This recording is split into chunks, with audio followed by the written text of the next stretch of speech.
मदन जी, मैंने पंडित जी और कुछ करीबी रिश्तेदारों से अपने दोनों बेटों की शादी के लिए लड़की देखने को कह दिया है। ये तो तुमने बड़ा अच्छा किया भाग्यवान। वैसे भी दोनों की उम्र हो गई है शादी की। वैसे कैसी बहुएं चाहिए है आपको अपने लिए? मुझे तो ऐसी बहुएं चाहिए जो अपने साथ बोरे भर भर कर दहेज लाएं। अमीर घर की शहजादियों से ही करूंगी मैं अपने शहजादों जैसे बेटों की शादी। ये क्या कह रही हो भाग्यवान? दहेज? हाँ माँ, दहेज। लेकिन दहेज लेना और देना तो गुनाह है। दहेज के नाम से तो तुम लोग ऐसे चौंक रहे हो जैसे मैंने कोई जग से निराली बात कह दी हो। और दहेज तो सभी लेते हैं, सामने से चाहे पीछे से, सब बस कहने की बातें हैं। लेकिन मम्मी। देखो, तुम सब कान खोल कर सुन लो।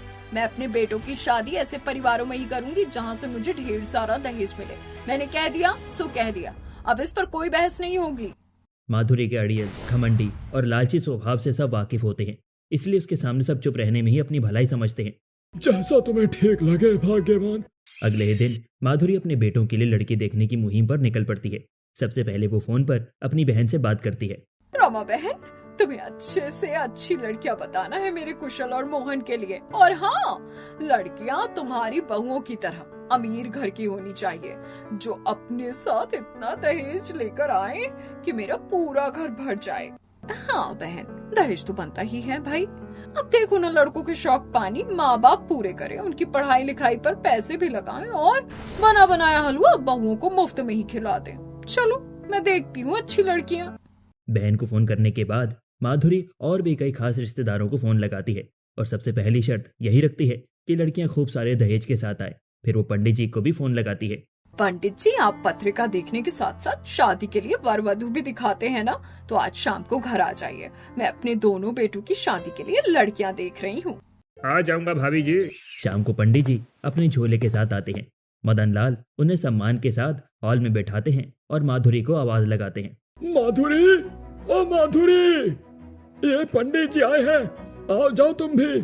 माधुरी दोनों बेटों की पत्रिका लेकर आती हैं। देखिए पंडित जी, घुमा फिरा कर बात करने की मेरी आदत नहीं है। मेरे दोनों बेटे बहुत अच्छा कमाते हैं, इसीलिए मेरी सबसे पहली शर्त है कि आप जो भी लड़कियां बताएंगे वो अमीर घर की ही होनी चाहिए, जो अपने साथ खूब सारा दहेज लेकर आए।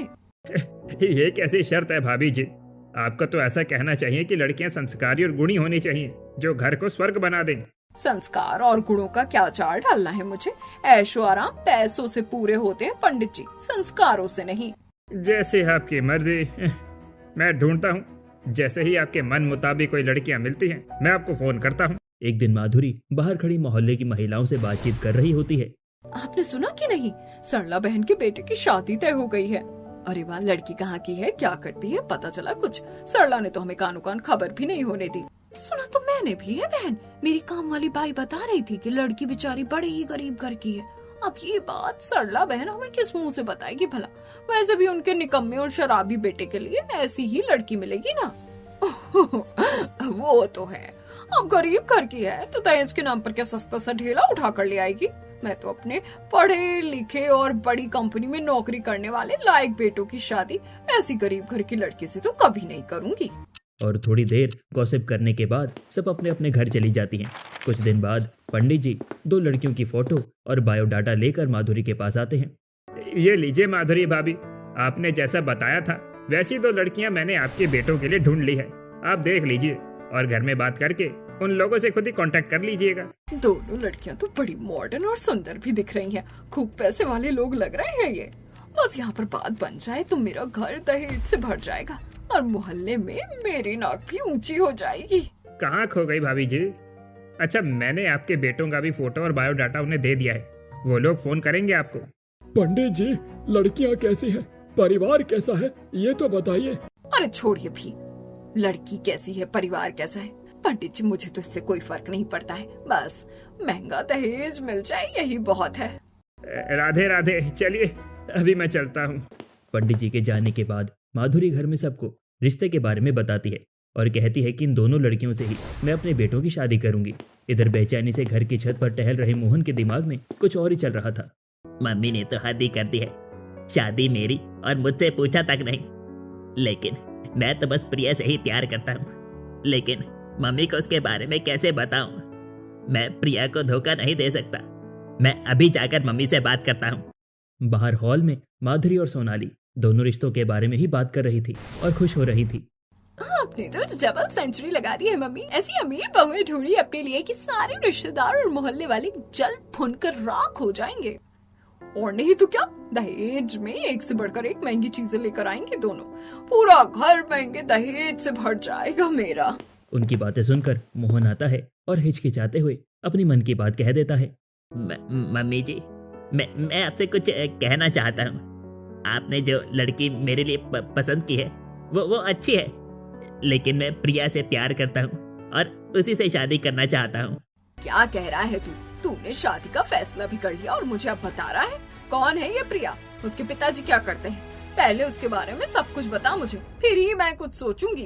प्रिया बहुत अच्छी लड़की है मम्मी, लेकिन आपकी पसंद की क्राइटेरिया में कहीं भी फिट नहीं होती है। फिट नहीं होती मतलब? अब जल्दी उसके बारे में बता, मेरा दिल बैठा जा रहा है। जल्दी बताओ भैया, अब तो मुझे भी बहुत टेंशन हो रही है। वो दरअसल प्रिया के पिता दर्जी का काम करते हैं और उनकी हालात बहुत खराब है। दहेज तो वो अपने साथ नहीं ला सकते, लेकिन मैं आपको इनकी गारंटी दे सकता हूँ कि वो आपका बहुत ध्यान रखेगी। गारंटी गई भाड़ में। मुझे ध्यान रखने वाली बहू नहीं, दहेज लाने वाली बहू चाहिए है, समझा? मैं हरगिज इस रिश्ते के लिए हाँ नहीं कहूँगी। कल कुशल की शादी की बात करने लड़की वालों के यहाँ जाना है, परसों तेरी शादी की, तैयार रहना। सोनाली और माधुरी तमतमाती हुई वहां से चली जाती हैं। दूसरे दिन पूरा परिवार बड़े बेटे की शादी की बात करने लड़की वालों के यहाँ पर आते हैं। बाहर से माधुरी गौर से पूरे घर को देखती है। हाय, ये घर है या महल? सच में लड़की तो बिल्कुल महलों की राजकुमारी है। महंगी चीजों से सजे बड़े से हॉल में बैठकर कुशल और प्रिया की शादी फिक्स हो जाती है। भाई साहब, अब आगे की बातें भी तय कर ही लेते हैं। जी जी, मैं समझ रहा हूँ। हमने भी हमारी इकलौती बेटी की शादी के लिए बहुत सपने देखे हैं। हम अपनी इकलौती बेटी को इतना महंगा दहेज देंगे कि आप सोच भी नहीं सकते। आप बिल्कुल बेफिक्र रहिए। घर आकर मोहन फिर से प्रिया की बात करता है और माधुरी फिर से नाराज हो जाती है। मोहन भी गुस्से में बाहर चला जाता है। सोनाली माधुरी को समझाती है। मम्मी, अंकल आंटी की बातों को सुनकर तो ये लग रहा था कि वो लोग अपनी इकलौती बेटी को महंगे से महंगे दहेज से लाद कर हमारे यहाँ भेजने वाले हैं। वो तो मैं भी समझ गई हूँ। तू कहना क्या चाहती है? मम्मी, तो फिर तुम्हें ये भी समझ में आ गया होगा कि फूलों की तरह पली बढ़ी सोनिया भाभी हमारे यहाँ आकर कोई भी काम नहीं करेंगी और ना ही आप उसे ऐसा करने के लिए कह सकती हैं। अरे भाई, तुझे सीधे बोलना है तो बोल।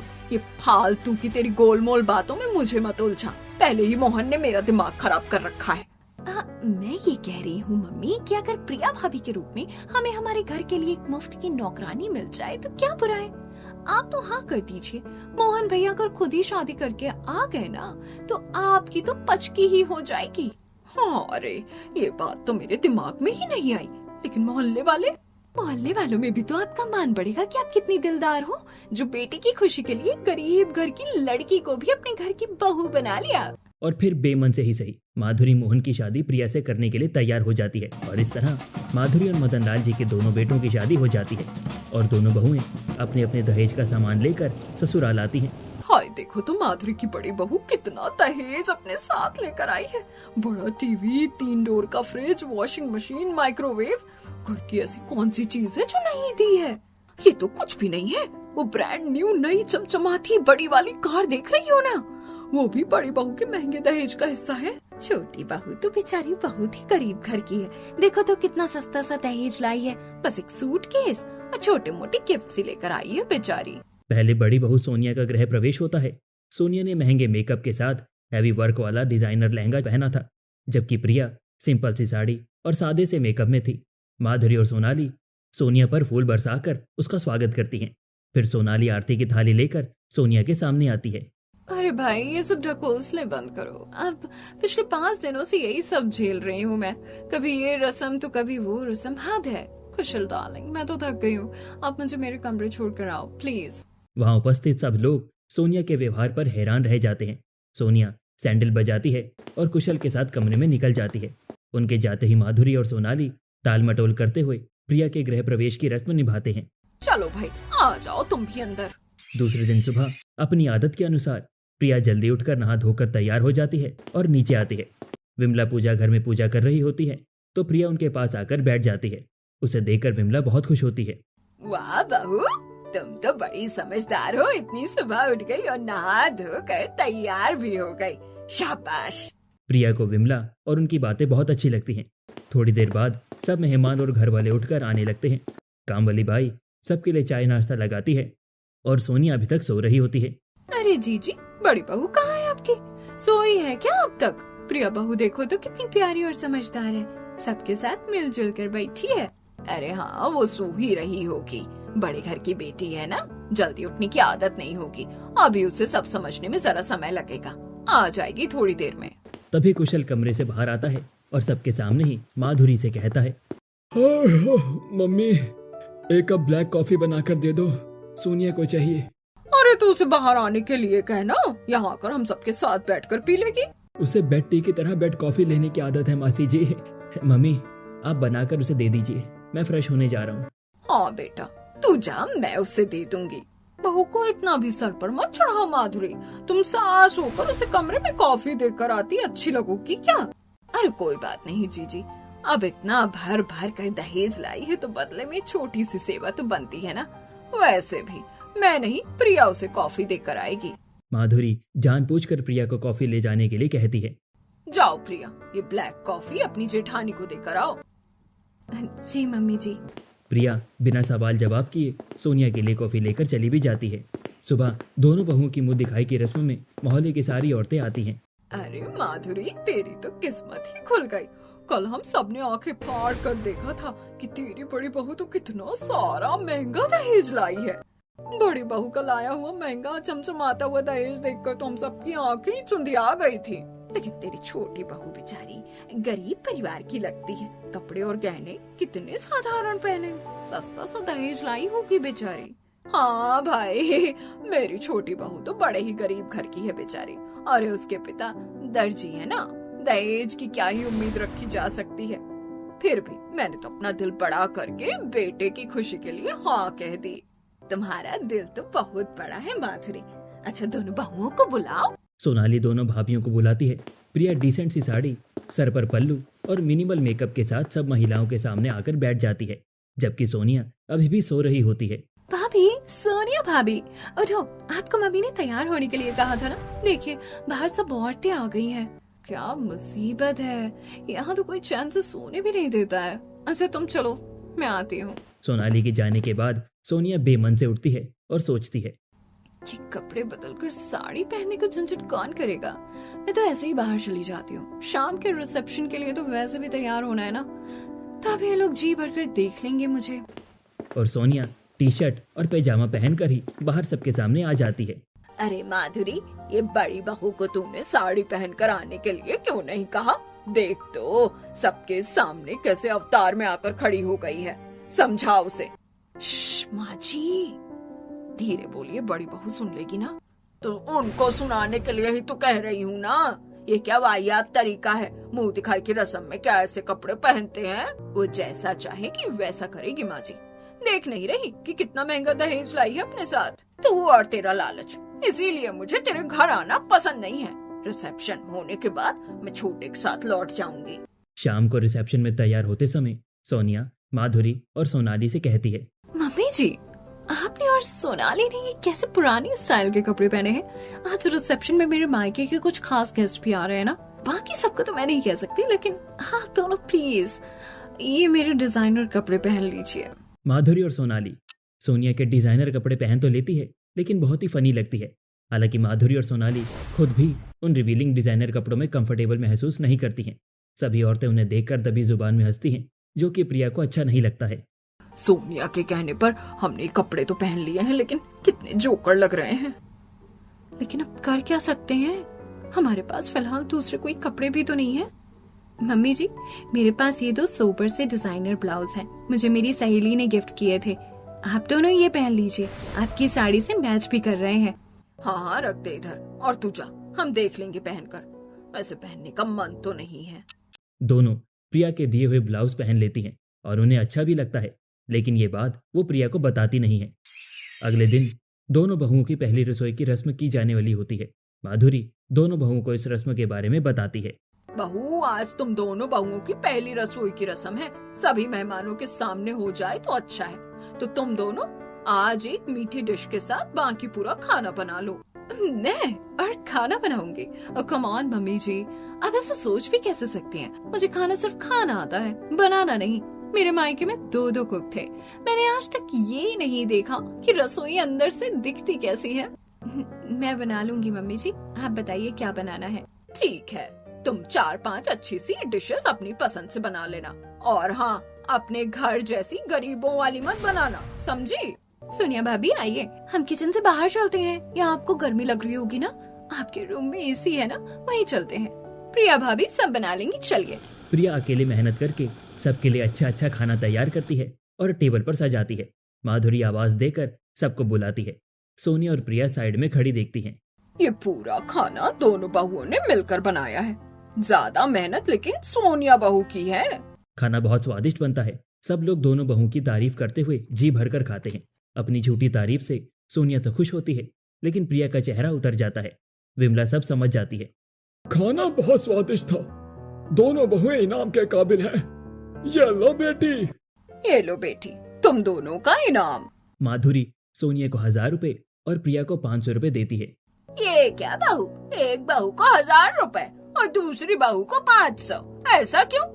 दोनों बहुओं को बराबरी से मिलना चाहिए ना। तुम तो अभी से भेदभाव करने लगी। भेदभाव तो करूंगी ना माँ जी। सोनिया बहू को देखो, मायके से दहेज में कितना कुछ लाई है। और प्रिया बहू क्या लाई है, बताइए जरा। प्रिया बहू अपने मायके से जो दहेज लाई है ना माधुरी बहू, उसकी कीमत तुझे आज नहीं है, लेकिन भविष्य में जरूर पता चलेगी। तब तेरे पास पछतावे के अलावा कुछ नहीं होगा। मेरी बात याद रखना तुम। इस तरह खाना खत्म होता है और इसके साथ ही अब शादी की सारी रस्में भी निपट जाती हैं। मदन लाल जी के बहुत कहने पर विमला जी थोड़े दिन और रुकने के लिए राजी हो जाती हैं। सिर्फ तेरे और प्रिया बहू के लिए यहाँ रुक रही हूँ बेटा, वरना बुरा मत मानना, लेकिन तेरी लालची बीवी के साथ यहाँ रहना बड़ा ही मुश्किल है। जवाब में मदन लाल जी केवल हंस देते हैं। अगले दिन से प्रिया विमला के साथ उठकर पूजा अर्चना करती है और उसे गृहस्थी से जुड़ी बातें सीखती और समझती है। दोनों सबके उठने से पहले उठ जाते हैं, इसीलिए चाय पीते हुए खूब गप्पे लड़ाते हैं। एक दिन विमला का छोटा बेटा उन्हें लेने आता है। प्रिया बेटी, तू इस घर को हमेशा बांध कर रखना बेटी। सोनिया से तो मुझे उम्मीद नहीं है, लेकिन तुम अपने कर्तव्य से कभी मत चूकना। धीरे धीरे सोनिया अपने असली रंग दिखाना शुरू करती है। आए दिन वो कभी किटी पार्टी तो कभी घूमने फिरने चली जाती है, या फिर उसकी सहेलियों की टोली घर में आ जाती है और खूब हंगामा होता है। एक दिन रात को सोनिया मिनी स्कर्ट पहनकर माधुरी के पास आती है। मम्मी जी, आज मैं पार्टी में जा रही हूँ, देर से आऊंगी, आप लोग सो जाना। मैंने कुशल जी को बता दिया था, वो तो सो भी गए हैं। कहाँ जाना है बहू तुम्हें, मायके जा रही हो क्या? अरे नहीं मम्मी जी, मेरी एक सहेली ने पार्टी रखी है ना, बस उसी में जा रही हूँ। ये देखिए आपके लिए क्या लाई हूँ। अरे वाह, ये तो ब्रेसलेट है, लेकिन इतना महंगा ब्रेसलेट। आपके लिए कुछ भी मम्मी जी। अच्छा, लेकिन बहुत देर मत करना, ठीक है? ठीक है मम्मी जी। कुछ दिन बाद मोहन को अपने ऑफिस के एक प्रोजेक्ट के तहत 3 महीने के लिए अमेरिका जाना पड़ता है और प्रिया बिल्कुल अकेली हो जाती है। प्रिया, मैं और सोनाली काम से बाहर जा रहे हैं, खाना बनाकर कपड़े धो लेना। सोनिया बेटी, तुम्हारे भी धोने के कपड़े इसे दे देना, ठीक है? ए सुनो प्रिया, मेरे लिए पास्ता बना दो जरा। खाना तो तैयार हो गया है, लेकिन देखिए ना मम्मी जी, मुझे पास्ता खाना है और प्रिया बनाना नहीं चाहती। तुम्हारी ये हिम्मत प्रिया कि तुम सोनिया के किसी काम को मना कर दो। तुमने किस मुंह से मना किया? एक तो गरीब गंवार, ऊपर से दहेज के नाम पर ठेंगा ले आई थी। तुम लाई ही क्या हो अपने साथ, और ये सब महंगी चीजें देख रही हो? मेरी सोनिया बहू लाई थी अपने साथ। बार बार गरीब गंवार और सस्ता दहेज लाने के ताने प्रिया को बहुत दुखी करते हैं, लेकिन वो सोचती थी कि अपना दुख बताए तो किसे बताए। पति इतना दूर है और माता पिता बेचारे गरीब, दोनों को ही वो तकलीफ नहीं दे सकती। एक दिन मदन लाल माधुरी से कहता है, माधुरी, ये तुम प्रिया बहू पर कुछ ज्यादा ही ज्यादती नहीं कर रही हो? बेचारी से रात दिन बस काम करवाती हो और बड़ी बहू गुलछड़े उड़ाते फिर रही है। आप बीच में मत बोलिए जी। और मैंने तो दोनों बेटों से पहले ही क्लियर कह दिया था ना कि मुझे सिर्फ और सिर्फ अमीर बहू ही चाहिए। मोहन ने मेरी बात नहीं मानी और इस गंवार और सस्ता दहेज लाने वाली गरीब लड़की को मेरे मत्थे मर दिया। अब भुगतेगी तो सही। एक दिन सोनाली और माधुरी किसी काम से बाहर निकलती हैं और उन्हें घर के सामने वाले बगीचे में मोहल्ले की महिला मंडली की फुसफुसाहट की आवाज आती है। मम्मी, ये लोग ना अक्सर हमारे परिवार की बातें करती रहती हैं। चलो हम चुपचाप सुनते हैं कि क्या बातें चल रही हैं। वो दोनों थोड़ा आगे जाती हैं और अपने नाम का जिक्र सुनकर पीछे ही रुक जाती हैं। मुझे तो माधुरी का कुछ समझ ही नहीं आता है। बड़ी बहू को इतनी आजादी दे रखी है और छोटी बहू बेचारी घर के कामों में पिसती रहती है। मेरी बड़ी बहू के कपड़े देखिए कभी। छी छी छी छी। सास के सामने तो ठीक है, लेकिन ससुर के सामने भी पजामा टी शर्ट तो कभी नाइटी पहन कर आ जाती है। अरे बाहर जाते समय तो तुम लोगों ने उसे देखा ही नहीं है फिर, और इतने छोटे छोटे फालतू कपड़े पहनकर निकलती है कि उसे देखकर मेरी ही आंखें शर्म से झुक जाती हैं। अपने बारे में ऐसी बातें सुनकर माधुरी को गुस्सा आता है, लेकिन वो सोनाली से कहती है, अरे छोड़ो इन चुगलखोरनियों की बातों को। अरे जलती है सबकी सब। उनकी सबकी बहुएं प्रिया जैसी गवार फटीचर है ना, जो अपने साथ सस्ता सा दहेज लेकर आई थी। मेरी सोनिया बहू और उसका लाया महंगा दहेज। इन सब की आंखों में चुभ रहा है और कुछ नहीं। छोड़ इनको, चल। अब प्रिया बाजार जाती है और सब्जियां खरीदते समय धूप और कमजोरी से उसे चक्कर आ जाता है। पड़ोस की कुछ औरतें भी वहाँ पर होती हैं, तो वो प्रिया को संभाल लेती हैं। हाय प्रिया बहू, तुम्हारी तबीयत तो ठीक नहीं लग रही।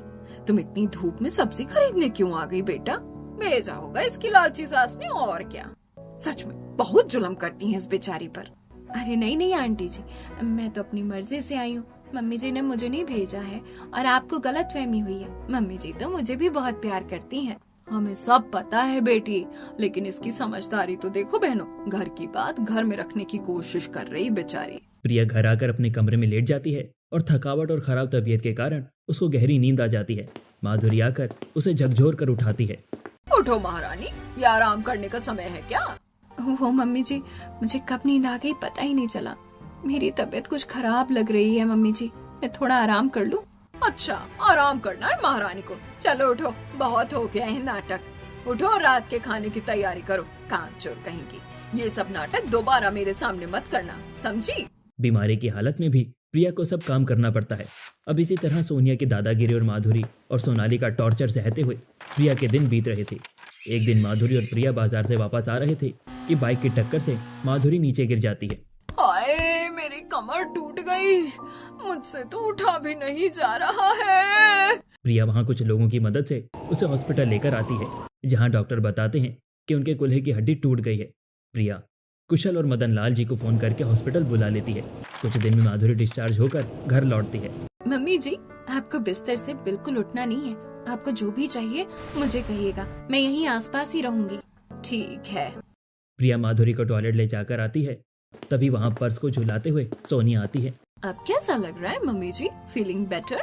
हाँ ठीक है अभी, लेकिन तुम एक बार भी मुझसे मिलने अस्पताल नहीं आई। वो क्या है ना, मुझे हॉस्पिटल की वाइब्स कुछ अच्छी नहीं लगती हैं। वैसे भी वहाँ कर मिलने की क्या जरूरत थी?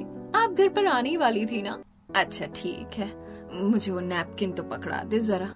नो नो नो नो, मैं नहीं कर सकती। मुझे प्लीज आप अपना कोई काम मत बोलिएगा प्लीज।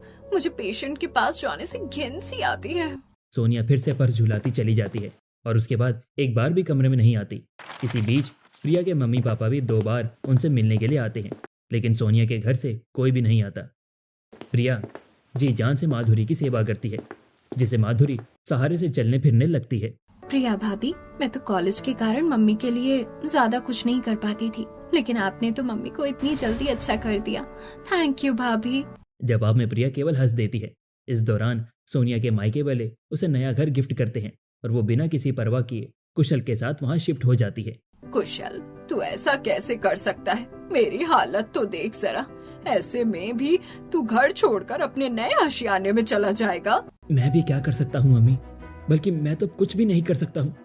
आप गौर से सोच कर देखिए, आपको पता चलेगा कि इसकी असली जिम्मेदार आप खुद हो। माधुरी जी को अपने गलती का एहसास हो जाता है। महंगे दहेज की उसकी चाहत ने आज उसे ये दिन दिखाया था। अब प्रिया की कीमत उसे पता चलती है। एक दिन मोहन का फोन आता है। मम्मी पापा, अब मुझे यहीं पर परमानेंट नौकरी मिल गई है। मैं जल्दी प्रिया को लेकर यहाँ शिफ्ट हो जाऊंगा। मोहन के फोन के बाद सोनाली और माधुरी चिंता में पड़ जाती हैं। दोनों कमरे में बैठकर बातें कर रही होती हैं, जिसे प्रिया सुन लेती है।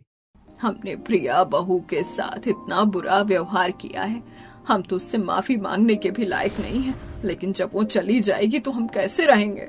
काम की बात नहीं है, लेकिन उसका केवल हमारे साथ रहना ही कितना महत्वपूर्ण है, अब मैं समझी हूँ। तो आप एक बार भाभी से बात करके तो देखिए ना कि वो यहीं रुक जाए। नहीं बेटा, मैं उस पर पहले ही बहुत ज्यादतियां कर चुकी हूँ। अब अपने स्वार्थ के लिए उसे यहाँ रोक कर और उस पर जुल्म नहीं ढा सकती। उसे जाने देना ही हमारे किए की सजा होगी। ये सब सुनकर प्रिया की आंखों में आंसू आ जाते हैं। वो इस बारे में फोन पर मोहन से बात करती है। ये किस मिट्टी की बनी हो तुम प्रिया? मुझे पापा से सब पता चला था कि तुम्हारे साथ यहाँ कैसा व्यवहार होता है। उन्होंने ही मुझे तुम्हें वहाँ ले जाने के लिए कहा था। इसके बावजूद भी तुम वहीं रहना चाहती हो। हाँ मोहन जी, माता पिता और परिवार से बढ़कर कोई नहीं होता। पैसा तो आप यहाँ भी कमा लोगे, शायद अमेरिका जितना नहीं, लेकिन उस पैसे के पीछे जितने दर्द और आंसू छुपे होंगे उनका हिसाब कौन करेगा? हम यहीं रहेंगे, मम्मी पापा सोनाली के साथ। सारी बातें माधुरी और सोनाली सुन लेती हैं। दोनों की आंखों से लगातार आंसू बहते हैं और विमला जी के शब्द माधुरी के कानों में गूंजने लगते हैं।